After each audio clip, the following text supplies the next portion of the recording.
Hey sleepers, welcome back to Cuddles R Us, where spice is life and survival is everything. And today we're going to be diving into a topic that the deep desert has been buzzing about, and not in a good way.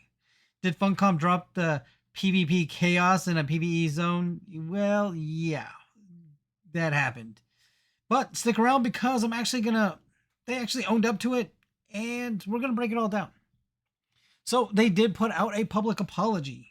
Let's start off right there. They put out a public apology, and they owned up to their mistake.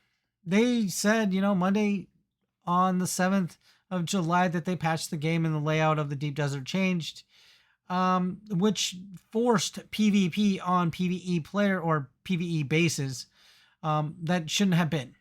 All right. It was intended for the next Coriolis Storm, but it impacted the current ongoing cycle. Now, they go on and say that they're going to be reimbursing vehicles items to the best of their ability on people that were affected. So they identified the suffies, consoles, the associated bases, vehicles destroyed, affected areas, and the whole 9 yards. So you're like, okay, I was affected. What am I going to get back? So they did say that what to expect. Items found in storage containers are being reimbursed. Solari, currency, schematics, components, crafting materials from the last part, materials, but not necessarily limited to, salvage material, cobalt paste, complex machinery and spice melange, plasteel armor platings, and so on. Okay. For the buildings, they said that they were only really focusing on the advanced factories, for the wind turbines, spice refineries, storage containers, so on and so forth. Okay. Now, they did say that they weren't really going to be reimbursing the building itself, but I did find that I did get a lot of granite and a lot of plastone. And they said that they were going to be reimbursing in the form of the components or vehicles of a Mark 6 version, regardless of the original tier. Now, we did get back a portion in Mark 5. So I don't know if that was a misstep on their part. But either way, I'm very happy that we got we got pretty much everything back.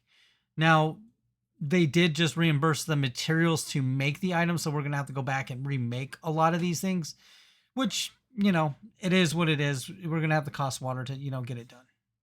But with that said, let's go on. Let's talk about how to claim these items. Okay. First, you're going to want to hit escape. You're going to go down to the bottom left corner.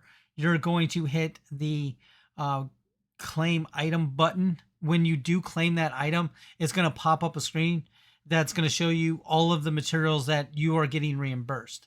Now, you can select on individual sections and take just that item back. They do not have a claim all button, so you don't have to worry about everything slamming on the ground for you when you claim them. You can claim individual items. I do recommend that you claim these as soon as possible.